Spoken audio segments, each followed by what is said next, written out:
Hey everyone, and welcome back. Today we're diving deep into something I know a lot of you are thinking about. Yeah, Making money by teaching online. right. Specifically, we're going to be looking at this article from FinTech Tuts. Hmm. It's called How to Make $1,000 a Month Teaching Online. All right. It came out pretty recently, earlier this month. Oh, very cool. It's a very timely topic. It is. And, by 2026, Yeah. the global e-learning market, hmm it's expected to be worth like $375 billion. That's huge. Which is a crazy amount of money. Right. So clearly something is going on here. Yeah, there's a huge shift happening. So what's driving that kind of growth? Well, traditional education is just becoming more and more expensive. Yeah, it's so expensive. Yeah, and people are busier than ever these days. For sure. So online learning offers a really flexible and a much more affordable alternative. Right. And, you have to think about the possibilities for you as a teacher. Yeah. Like, you could reach students all over the world, That's awesome. not just in your local area. Yeah, exactly. So it's a pretty cool opportunity. So instead of just fantasizing about, quitting our day jobs, Uh-huh. maybe we could actually like build a real business teaching online. Yeah, for sure. But where do we even begin? Well, the article talks a lot about finding your niche, Go ahead. that sweet spot where your skills and passions meet what people are actually willing to pay for. Go. So it's not just about what you want to teach, Right. but what the market actually wants to learn. That makes a lot of sense. Yeah. And the article mentions some examples Oh, yeah. Like what? like ESL, Okay. coding, personal finance, Yeah. graphic design, Mm-hmm. even fitness coaching. Oh, wow. And those are all pretty different fields, but they all have one thing in common. What's the... People are actively searching for those skills online. Yeah, people want to learn that stuff. So what are you passionate about? What could you teach where you have some expertise? Or maybe you could pretty quickly become an expert. Right. Think about the problems that you can solve for other people, Mm-hmm. the skills that you can help them to develop. That's a good way to think about it. Yeah. Like, what can I offer? Okay, so let's say you've figured out your awesome in-demand niche. Yeah. Okay. What's next? So then you have to choose where you're actually going to teach these courses. Right, you got to pick a platform. Exactly. And there are a few different paths you can take. Okay. The article uses this great analogy of marketplace platforms Right. like Udemy or Skillshare. Yeah, I've heard of those. Right. They're like a bustling shopping mall, Lots of traffic. lots of traffic, lots of competition too. And I imagine those platforms take a cut of your earnings. Yeah, just like rent for a storefront. Makes sense. Precisely. Then there's the boutique option, Okay. self-hosted platforms All right. like Teachable or Kajabi. Oh, yeah. You have a lot more control over your branding and your pricing. Oh, that's cool. And the overall experience, but you're also responsible for attracting all the students to your store. Right, so it's more like running your own business. It's a trade-off. So there's also OutSchool, right? Yes, That seems like a great opportunity if you're passionate about teaching kids. it is. And the article mentioned it's really taken off in recent years. It really has. OutSchool is designed specifically for K-12 education. So it's for younger students. Yeah, and it's become a really popular choice for parents. That makes sense. Yeah, who are looking for supplemental learning or even alternatives to traditional schooling. Wow. So we've got our niche, we've picked the platform, Okay. but we're not open for business just yet. Right, We need actual courses to sell. you got it. Content is king. Or queen, Haha, or queen. whichever you prefer. Exactly. But the point is, even with a great platform, Mm-hmm. your success hinges on the quality and the appeal of your courses. Absolutely. So the article emphasized that it's not just about recording a few videos Right. and calling it a day. Yeah. You need clear learning objectives. Okay. You need engaging visuals, maybe Mhm. some worksheets or quizzes Uh-huh. to make it more interactive. To keep people engaged. And, of course, high quality video and audio. Oh, yeah, for sure. Nobody wants to watch a blurry video with muffled sound. Absolutely not. And speaking of tech, the article recommended a few tools that you might find helpful. Oh, cool. Like what? Like Canva is great for creating slides and graphics, Uh-huh. even if you're not a design whiz.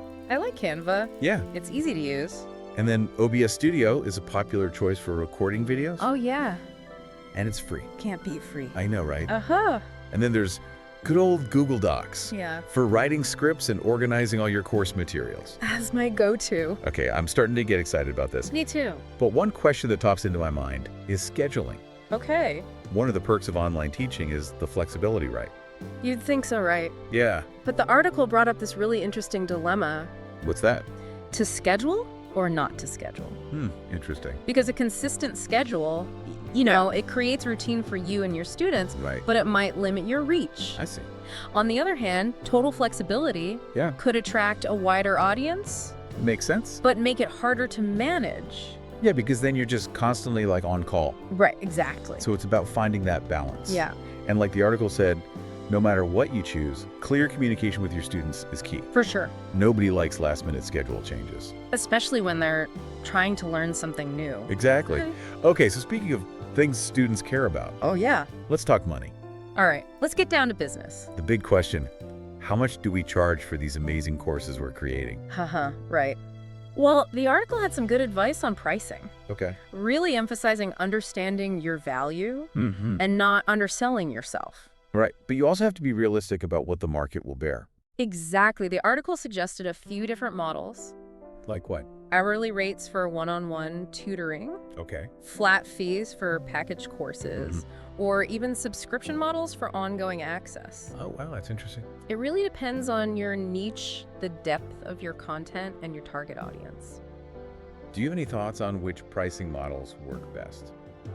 I think it really depends on what you're offering. Okay. For example, if you're teaching a high-demand skill like coding, Yeah, you might be able to command a premium price. makes sense. But if you're in a more niche market, Mm-hmm. you might need to start with a lower price point to attract students. Yeah, just to get people in the door. Exactly. So it's all about finding that sweet spot Yeah. where you feel valued Uh-huh. and students feel like they're getting a good deal. And remember, your pricing isn't set in stone. Oh, okay. You can always adjust it as you gain experience and you learn more about your market. That's a good point. Okay. Okay, so we've got our niche, Okay. we've got our platform, we've got our killer courses, Yeah. and we've got our pricing strategy all figured out. Sounds good. Now what? Now we have to get the word out. Marketing. You get So how do we become marketing masters right. and attract those eager students? Well, the article had some practical tips Okay, for marketing your online courses. lay that marketing wisdom on me. It all starts with building a strong online presence. Okay, so you mean like having a website or like a fancy social media profile? Well, those can definitely help. Yeah. But the article was really emphasizing your profile on your chosen teaching platform. Ah, right. That's your digital storefront, Exactly. where potential students get their first impression of you. Exactly. You want to make sure it's polished and professional. So what makes a profile stand out? Highlight your qualifications, Okay. your teaching experience, and what makes you unique. Like if I'm a coding instructor Yeah. who also happens to be a former circus performer, Aha. Hey, that's memorable. you gotta make it stand out. Yeah. It's all about showcasing your personality and your expertise Right. in a way that resonates with your target audience. I like it. And don't forget the power of social media. Absolutely. Platforms like Instagram, LinkedIn, YouTube Mm-hmm. can be fantastic tools for connecting with potential students and building a following. Sure. It's all about getting your name and your courses out there. Exactly. And here's a term from the article you might have heard before. Okay. SEO, SEO, what is that? or search engine optimization. Oh, that sounds a bit technical. It can be, but the basic idea is to make sure your courses show up in search results Oh, okay. when people are looking for information on your topic. So if I'm teaching a course on baking sourdough bread, I want to make sure my course pops up Yeah, when people search for sourdough bread recipe or online baking classes. exactly. There are a lot of strategies for improving your SEO, Okay. but even simple things like using relevant keywords in your course title and description can make a difference. Oh, okay, so it's not all that complicated. Not necessarily. And don't forget about those glowing student testimonials. Oh yeah, nothing builds credibility like positive reviews. Right. From happy learners. It's like social proof Exactly. that your courses are worth taking. For sure. So you can encourage students to leave reviews on your platform profile Mm-hmm. or even feature them on your website or social media. Yeah, that's a great idea. Okay, so we've covered marketing. We've got students signing up for our courses. Right. Now what? Now it's time to think beyond just delivering content. What do you mean by that? It's about building a community around your courses. Oh, I like that. So it's not just a one-way street of information. Exactly. You want to create a space where students feel connected, Okay. supported, and motivated. How can we do that? Well, the article suggests creating online forums Well, that's cool. where students can interact with each other. I like that. They could share tips, ask questions, learn Yeah. from each other's experiences. Exactly. And you could also host live Q&A sessions. Yeah. Or even organize virtual study groups. That's a really cool idea. And even just being responsive to student questions and feedback Yeah. can go a long way in building that sense of community. Because it shows that you care. Exactly. You know, speaking of the learning journey, why is this such a hot topic right now? Why are so many people excited about teaching online? Well, as we mentioned earlier, the demand for online education is just booming. People are hungry for knowledge and skills. Yeah. And they're increasingly turning to online platforms to find it. And online teaching offers a level of flexibility and freedom that's hard to beat. You can set your own hours work from anywhere in the world and be your own boss. Exactly. And let's not forget the financial rewards. Oh, yeah. It's definitely possible to make a significant income from online teaching. Whether you're looking to supplement your current income, build a full-time business, or even achieve financial freedom, online teaching can be a path to get there. And the best part is you don't need a fancy degree Oh, wow. or years of experience to get started. So if you have a passion for teaching Yeah. and a willingness to learn, Uh-huh. you can absolutely succeed in this field. I agree. But of course, it's important to be realistic. I mean, it's not all sunshine and roses. Well, there's definitely a lot of competition out there. Yeah. And it takes hard work and dedication to stand out from the crowd. So what are some of the challenges we should be prepared for? You need to be comfortable with technology Oh, okay. and willing to constantly adapt to new platforms and trends. Oh, for sure. Because things move so quickly in the tech world, it can be hard to keep up. Yeah, and creating high-quality course content takes time and effort. Right. Not to mention marketing your courses and managing all the business aspects. You have a lot to juggle. But as challenging as it can be, the rewards are worth it. Absolutely. Seeing your students succeed, Yeah. knowing that you're making a difference in their lives, that's gotta feel amazing. There's nothing like it. And the sense of accomplishment that comes with building a successful online teaching business, that's got to be something truly special. It really is. So if you're ready to embrace the challenges Yeah. and reap the rewards, online teaching might just be the perfect opportunity for you. I think so. So we've talked about finding your niche, creating great content, marketing your courses, and even building a community. Yeah. But there's still so much to learn. Right. What else did the article have to offer? Well, let's dive into that in the next part of our deep dive. Let's do it. One thing that really stood out to me was the article's emphasis on continuous improvement. Oh, yeah. It's not a set it and forget it kind of thing. Right. Once you've created a course, you're not just done. Yeah, exactly. You Yeah. have to keep refining your craft. So how do we do that? Well, the article suggested getting feedback from students, Okay. tracking your metrics, and staying up to date with the latest trends. Oh, for sure. Yeah. Like things are changing so quickly. Especially in the online world. Yeah, you really have to stay on top of it. So it's about constantly refining your craft, just like any other profession, That's a good point. and not being afraid to experiment. Oh, yeah. Try new things. Exactly. See what works and be willing to adapt. Because the online learning landscape is always changing. It really is. If you want to stay ahead of the curve, you have to be willing to evolve with it. Absolutely. The article also talked about investing in yourself, Oh, interesting. which I thought was a really important point. So what do they mean by that? It could mean taking courses to improve your teaching skills, Okay. attending industry conferences, Mm-hmm. or even hiring a coach or mentor. So it's not just about investing in your courses, Right. but also investing in your own growth as a teacher. Exactly. The more you invest in yourself, Yeah. the more value you'll be able to offer your students. And the more successful your online teaching business will become. I think so too. I know what some of you might be thinking.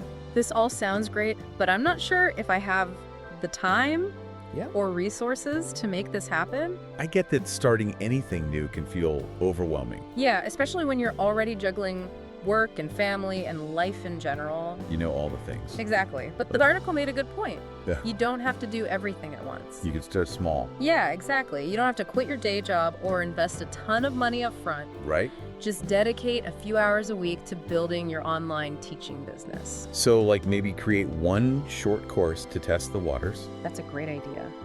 or offer a few free webinars to build an audience. Yeah. The key is to take action. Mhm. Keep moving forward. And remember, you don't have to do this alone. Oh, yeah, that's so important. There are so many resources available online. Like what? Online communities, business coaches, Yeah. even other online teachers who are happy to share their knowledge. It's amazing how supportive the online teaching community is. It really is. So don't be afraid to reach out for support. You got it? And most importantly, believe in yourself Yeah. and your ability to succeed. Because if you have the passion and the dedication, there's no limit to what you can achieve in the world of online teaching. I love it. Welcome back to the final part of our deep dive into the world of online teaching. We've covered a lot of ground already. Yeah, from finding your niche to creating your courses to getting the word out. Absolutely. But before we wrap up, Sure. I wanted to touch on a couple more points from the FinTech Tuts article Okay. that really resonated with me. I'm curious what stood out to you. One thing that really struck me was the emphasis on continuous improvement. Yeah. It's not a set it and forget it kind of thing. Right. It's so easy to think that once you've created a course, you're done. Yeah. But that's really just the beginning. The article suggested getting feedback from students, Okay. tracking your metrics, and staying up to date with the latest trends. Absolutely, because the online learning landscape is constantly changing. Yeah, if you want to stay ahead of the curve, you need to be willing to evolve with it. The article also talked about investing in yourself, Oh, yeah. which I thought was a really important point. What do they mean by that? Well, it could mean taking courses to improve your teaching skills, Okay. attending industry conferences, or even hiring a coach or mentor. Oh, wow. So it's not just about investing in your courses, Right. but also investing in your own growth as a teacher. Exactly. The more you invest in yourself, the more value you'll be able to offer your students. And the more successful your online teaching business will become. I think so too. I know what some of you might be thinking.